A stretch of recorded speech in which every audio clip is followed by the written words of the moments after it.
हाय मैत्रिणींनो, कशा आहात तुम्ही? मजेतच असाल, मी पण मजेतच आहे.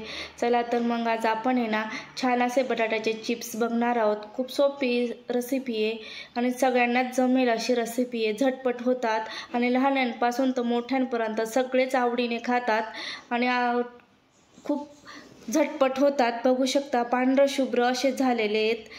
तर हा बटाटा मी जो घेतलेला आहे तो लोकल बटाटा आहे इथलाच. तुम्ही इंदोर बटाटा घेऊ शकतात, खूप छान होतात त्याचे सुद्धा वेपर्स. तर बघू शकता मी आता लांब असे मोठ्या आकाराचे बटाटे घेतले.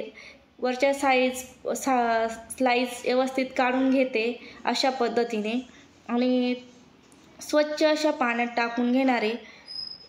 अशा पद्धतीने लाल न होऊ देता आपण अशा पाण्यातच ठेवायचेत बटाटे. आता आपण ना चिप्स करायच्या यंत्राने छान असे चिप्स काढून घेणार आहोत. बघू शकता अशा पद्धतीने चिप्स करून घेणार आहोत. एकाच साईजने छान असे चिप्स तयार करून घेत आहोत.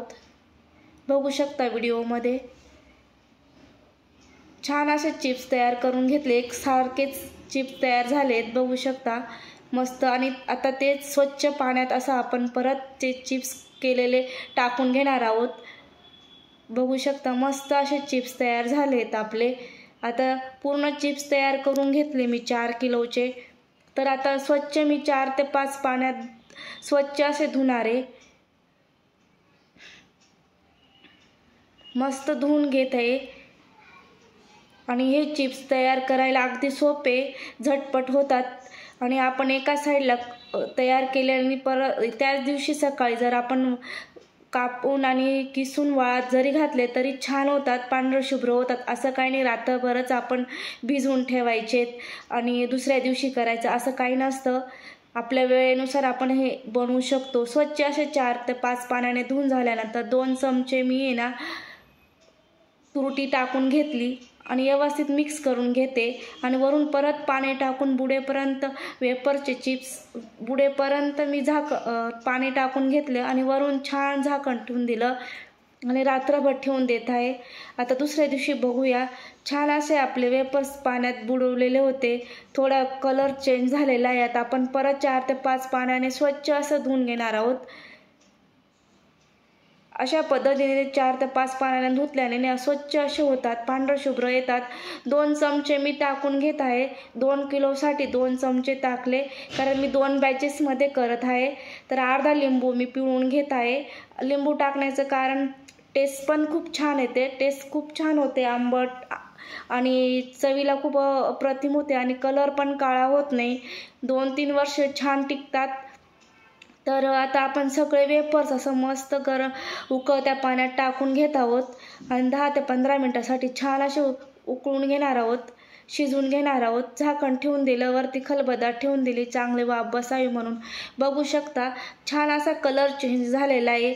नख दाबून पाहायचा. तर नख दाबला गेला की समजायचं की आपला वेफर छान शिजून झालेले. जास्त नाही शिजवायचे, गाळ नाही होऊ द्यायचे. असे मोकळे मोकळे दिसले की तेव्हाच काढायचे. मस्त चाळणीच्या साहाय्याने काढून घेतले आणि एका टोपल्यात नितरून दिले चांगल्या पद्धतीने. आणि आता छान साडी टाकून घेतली. साडीवरती मी एक वेफर्स छान पद्धतीने टाकून घेणार आहे. अशा पद्धतीने टाकून घ्यायचे आहेत. तुम्हाला जर स्वातीज कॉर्नर मराठी या यूट्यूब चॅनलवरच्या रेसिपी जर आवडत असतील तर नक्कीच चॅनलला लाईक, शेअर आणि सबस्क्राईब करायला विसरू नका.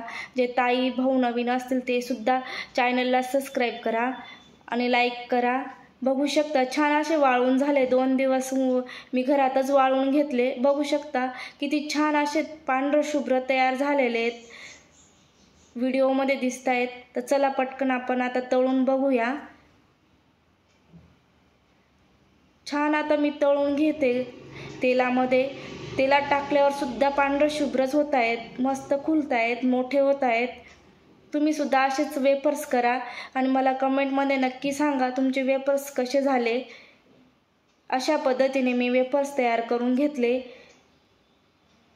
तुम्ही सुद्धा असेच वेफर्स करा. आता मी छान मीठ चटणी लावते आणि टेस्ट करून बघते. तोपर्यंत तुम्ही चॅनलला लाईक, शेअर आणि कमेंट करायला विसरू नका.